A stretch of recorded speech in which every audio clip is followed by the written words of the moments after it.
variable size reduction. B.1, reduce problem size by half. Every time we reduce the problem size by 1/2. One type. All right, so let's look at this question. Count the binary digits. Given a positive decimal integer n, find the number of binary digits in its binary representation. Yeah. This question, pretty easy, yeah. But here, we want to use the recursive algorithm to solve it. So you may apply some special method to find it, but here, we want to solve it mathematically first. Okay, yeah, all right. All right, so let's do analysis. First, we need to be familiar with binary representation. Yeah, so let's write the standard form of binary representation. For n equals, then bits, numbers, B0, B1, B, the most significant one, B sub S, yeah. And each term, we use that coefficient number. The coefficient should be 0 or 1. So it's a bit number, 0 or 1. Then that coefficient number multiplies power of 2. All right. And the most significant bit cannot be 0. All right, so that's all the information we need when we represent binary representation for a given integer n. Okay, all right. Yeah, so we can assume that this B sub S equals 1, the most significant bit. Yeah. All right. So then the answer, if we count the number of binary digits, that's the bits, number of bits, S plus 1. Yeah. Subscript from 0, 1 through S. So S plus 1. Yeah. So it's a simple one. But here, we want to write the answer in terms of n, not S. In terms of n, not S. Okay, yeah. So here, how to find S in terms of n? That's our question. How do we get a recursive formula? So here, we plan to use recursive formula. How to find that recursive formula for, yeah, so here, for n, but we do problem size reduction, recursion in that way. Yeah, all right. So let's, here we need to find that insight, the most important property here. Okay. All right. So let's do transformation on this formula. So when we start with the standard binary representation form. Then we do transformation on it. Now here. What kind of transformation? We need to take advantage of the structure of that expression formula, power of 2. That power of 2 structure, we need to take advantage of it. Okay, yeah.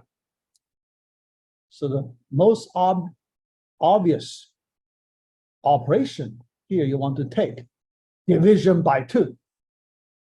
Division by 2. Okay, division by 2 operation, then the power of 2 will be useful when you take division by 2. Think about that. Power of 2 structure plays an important role when you do division by 2. Okay, Yeah. All right. So let's consider the division by 2 operation. Both sides on our standard representation, left-hand side n over 2, but we take integer division. We do not want that fractional part of the quotient. Yeah, just integer division. Yeah. So left-hand side, we use the floor function. Okay. Yeah. So right-hand side, you can see that B0 term is gone. Division by 2, that only contributes to the fractional part. Okay. Yeah. So B0 term is gone. Okay. Yeah. Disappears. Yeah. And all the other remaining terms still there. Still there. Yeah. But the power of 2, the exponent number is reduced by 1. That's the only difference. For all power of 2 terms, the exponent number is reduced by 1 when you do division by 2 operation. But we want to find the number of bits in our representation, right? The number of bits. Now you can see, since if you compare the number of terms in the bottom representation and the number of terms in the upper representation, the only difference is that 1 term difference, B0 term. B0 term, that's the only difference if you compare the number of terms. So difference is 1. Okay, difference is 1. All right. Now, yeah. When we do division by 2, we remove the least significant bit. B0, the least significant bit. Okay, we remove it. So the number of bits is reduced by 1. Exactly that 1 number reduction. Okay? The problem size is reduced by 1/2. Left-hand side, n over 2. The problem size is n over 2. Floor function. Yeah, floor function. So approximately 1/2. Half size reduction. Okay. Yeah. The recurrence formula, if we use the function bin rec binary recurrence, yeah, this function bin rec of n, yeah, we count the number of bits in binary representation. That's the value for this function. Yeah, left-hand side. So the right-hand side, we call this function recursively, but on the problem size n over 2 floor function. Floor function. And what's the difference? So you have the same problem of 2 different sizes. Left-hand side, size n. Right-hand side, size n over 2 floor function. Okay. So for these 2 different sizes, the difference is only 1. The function value difference is only 1. Yeah. So we get this recurrence equation. Recurrence equation. The question is, next question, how to solve this equation? We need to solve it. Yeah. All right. Yeah. So it's not easy, but we need to solve it. Okay. Yeah. All right. So here, yeah, let me just do it step by step. Yeah. We try to apply some problem-solving strategies here. Okay. Yeah. All right. First, when you look at this equation, anything special you have noticed? Something? Yeah. So which part in this equation you feel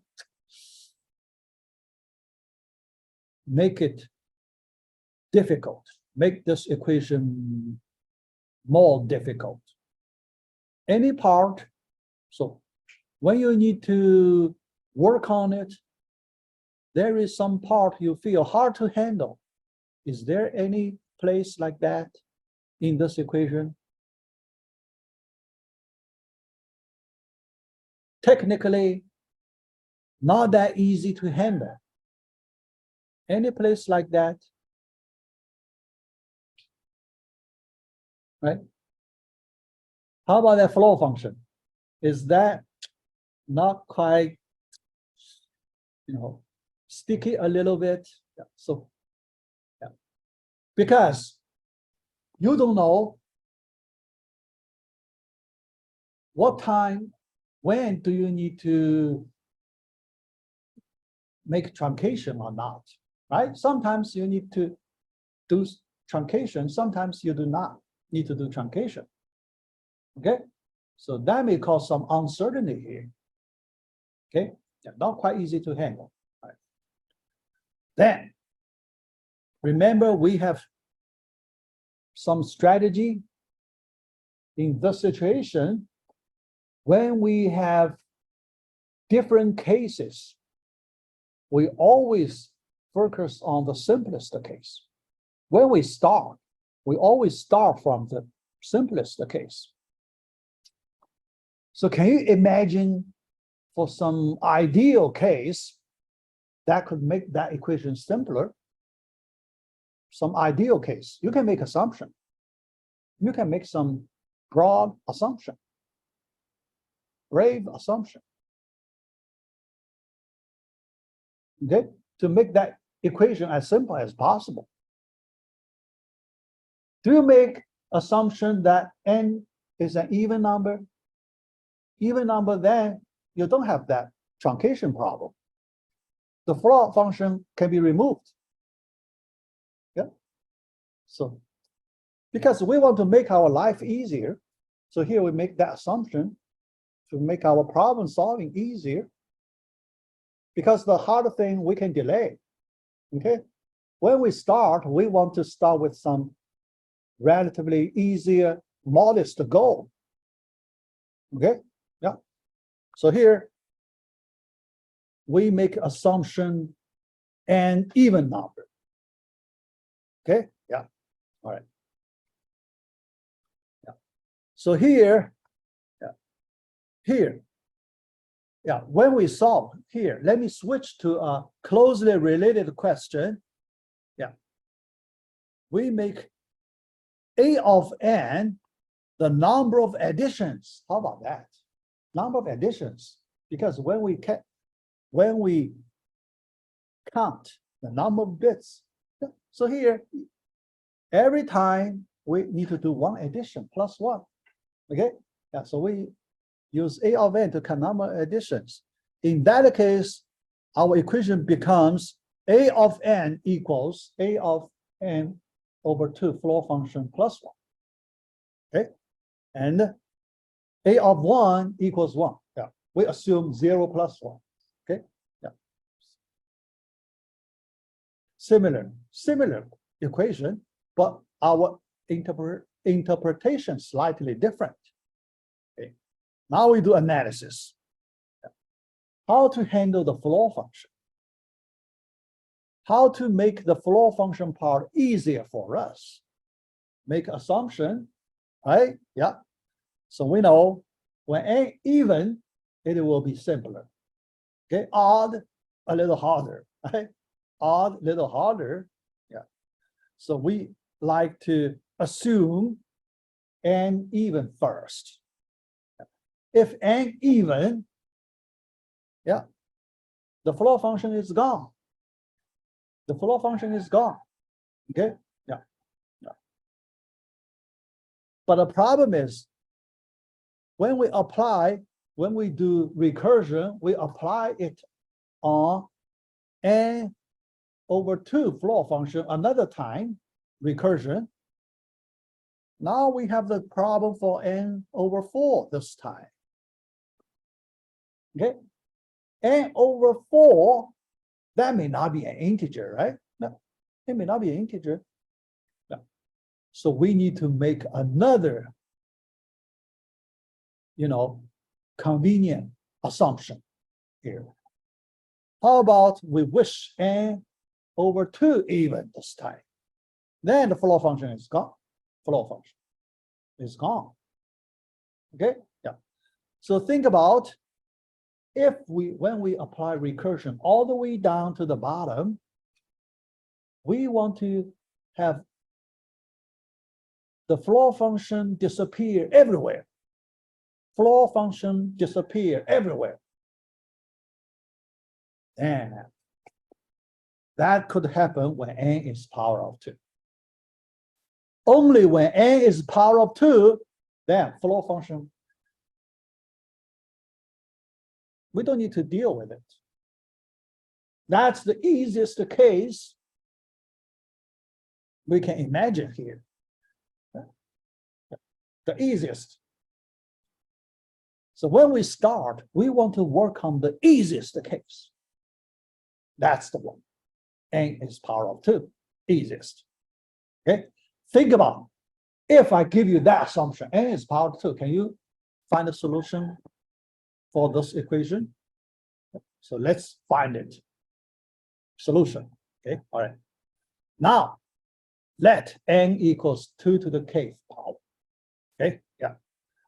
And k, if we write it in terms of n, log base 2 of n. K. Okay, yeah. Then let us write the original recurrence equation in a form without floor function. We don't want to see the floor function anymore here. Okay, yeah. So now you replace n by 2 to the k and n over 2, because it's power of 2. So it becomes 2 to the k minus 1. And you don't need floor function here. Okay, all right. Now you get a new recurrence equation. Yeah. How to solve it? The question. How to solve this recurrence relation? Okay, yeah. That's, yeah. It's pretty easy here. So let's do the quick work here. When we work on it, let us apply recursion a few times. Okay, yeah. Next time, every time, yeah. So we, yeah, the last one, a of 2 to the first equals a of 2 to the 0 plus 1. Okay, yeah. Can we find the answer of a to the 2 to the k? No. If we add up all these equations, we can do a lot of cancellations, both sides. Cancellation like this. Yeah. All this kind of diagonal cancellations. Yeah. But at the end, top left corner, this term is left. Bottom right, this term left. But how many equations do you have? Can you count on that number? We need to count the number of equations we have. Can anyone tell me the number of equations we listed here?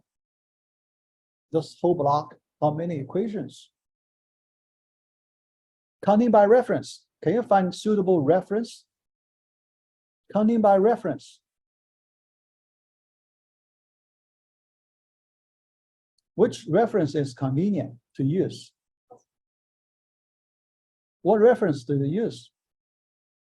Reference object do you use? Each equation. Yeah. All right. Each equation you can associate with superscript. How about that? Each equation, there is a different superscript. How about that? If you look at these superscript, how many superscripts do you have here? You have K.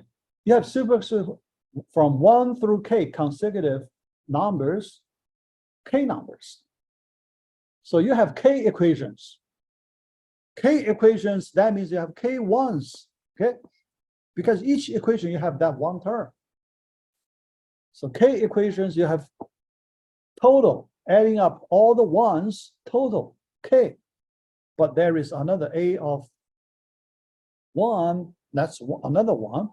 So you have 2, A of 2 to the K equals K plus 1.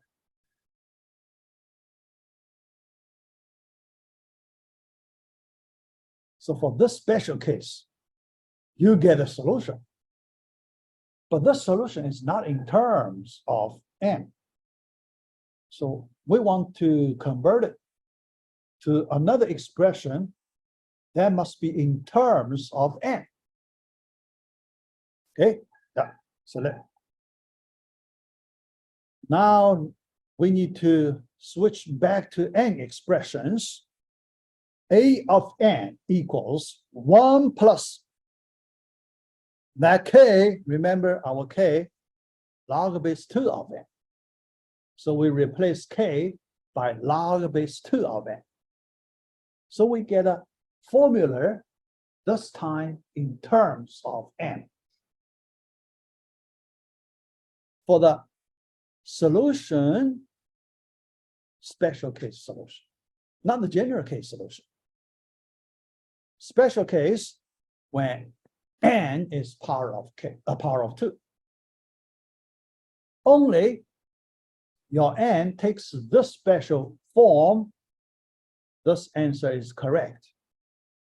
If your n is not a power of 2 expression, you cannot use this answer.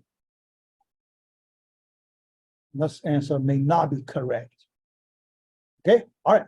So that's our partial solution. How about that? Partial solution, not a full solution, not a complete solution. Complete solution, it should be true for arbitrary n. That's our complete solution. Okay. So our next step, how do we get to the full, complete, final solution? We want to consider arbitrary n number, not just the power of 2. Okay, yeah, here. We need to apply another strategy we used before. Okay. Queen, not like queen.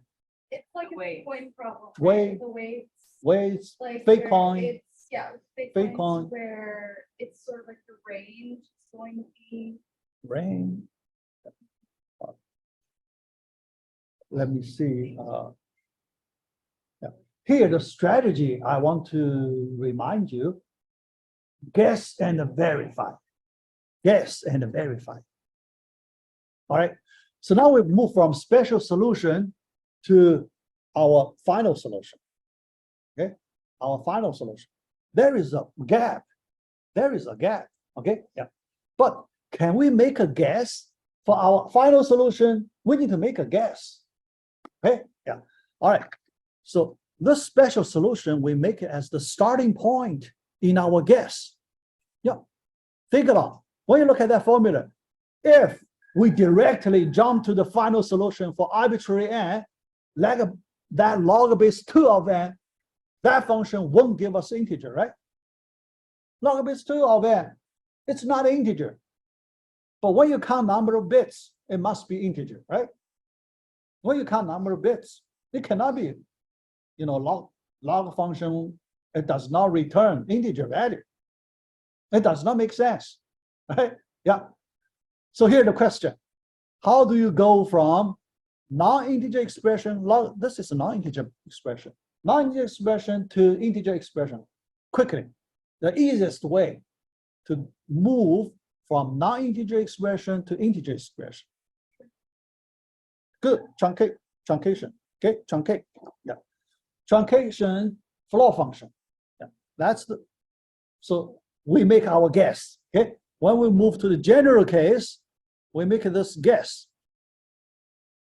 We take floor function of that log base 2 of n function, okay, yeah.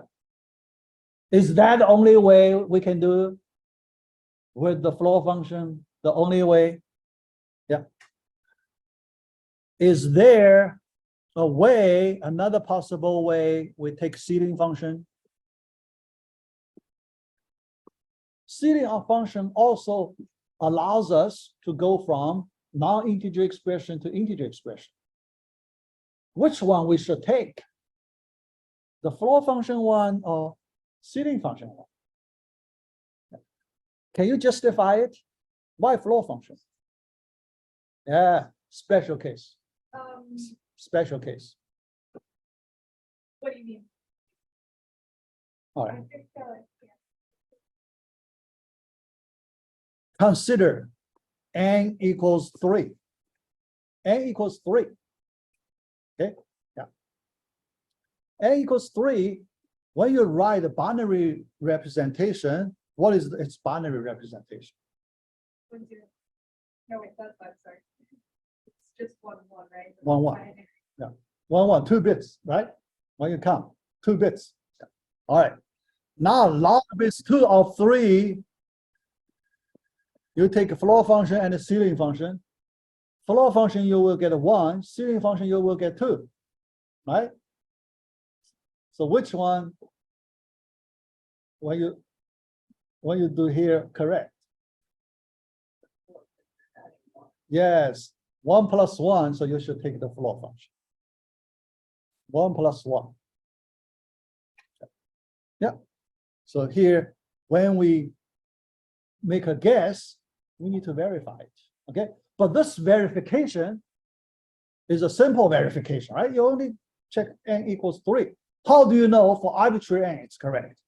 How do you know when n is 1 million it is correct? How do you verify not just for one special n, for all the possible n's it's correct? How do you know that? How do you prove that? Okay, yeah.